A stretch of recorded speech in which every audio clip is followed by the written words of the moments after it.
Welcome to the last week of football. Everyone remain calm.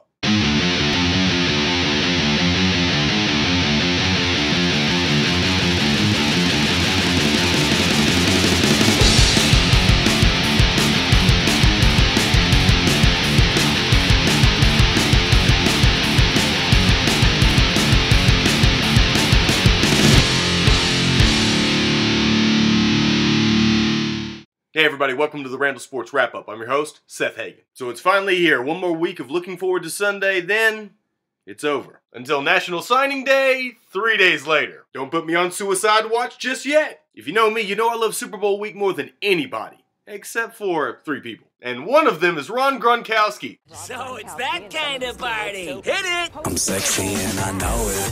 Look at that body. Look at that body. Look at that body. I work out. Wiggle, wiggle, wiggle, wiggle, wiggle. Seriously though, I've been doing my homework on this game, and I'm tempted to tell you to throw the stat sheet out on this one. The Ravens and Niners are different teams from the ones that ended the regular season a month ago. Baltimore lost 4 of its last 5 games, giving up almost 28 points a game. San Francisco also faltered down the final stretch. It's hard to believe this is the same team that went up to Seattle and got rocked by 30. But the game has changed, and now the teams assume a new identity, a characteristic of recent Super Bowl winners. The reasons for change are unique though. On one side you have a team re-energized by a veteran on his last run.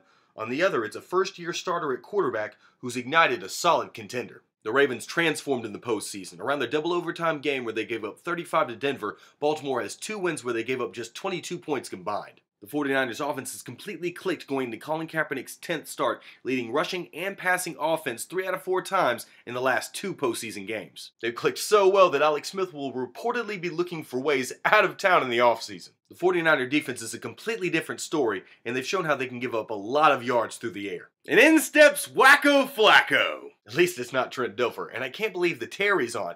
8 touchdowns with no interceptions at almost 300 yards a game is something I never thought I'd see from Flacco. It's not a big margin, but the Ravens look good in this spot despite being a 4-point underdog. The key stat will be which team can take control in the second half. Both teams are used to it, combining for 60 points more than their playoff opponents after halftime. I know that I'm completely biased. At least I admit it. But I've put the stats in front of you, and right now they're telling me that Ray gets his last one and Jeff gets his brother Jim 24-20. The Pro Bowl came and went this weekend along with the Senior Bowl without much acclaim. The lack of hype and, well, effort in the NFL's All-Star game caused many to pause, including Roger Goodell. That effort was questioned due to last year's 59-41 rout by the AFC that set the Pro Bowl points record. So how'd this year's edition go? 62-35 is your final score. Do not adjust your screen. They combined for 97 points. Well, that ought to do wonders for the commissioner's confidence. He had said he would consider canceling the game if it didn't pick up among the players and fans. And we know that Goodell's always thought about the fans, the ones that can make it to Hawaii. So after this latest blowout, Goodell should be looking at taking a little action, right?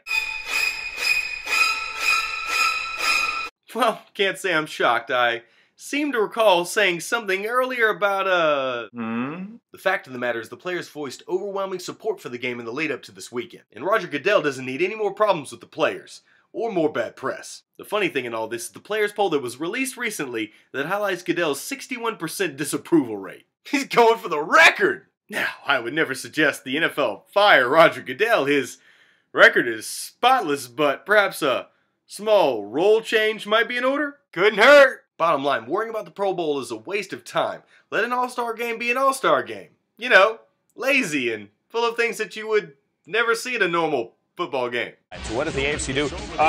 They line up J.J. Watt. Incomplete. Peyton tried to hit J.J. Watt on the slant. If anything, work on a dunk contest home run derby equivalent.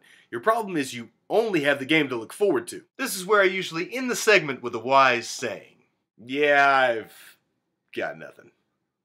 Alright, that's the show for this week, but I'll be back next Monday for all the talk about the big game and the dunk contest, so stay logged on to RandallSportsReport.com for all your Southern sports needs. So, until next time, I'm Seth Hagan, and that's your wrap-up for Week 22. We'll see you later.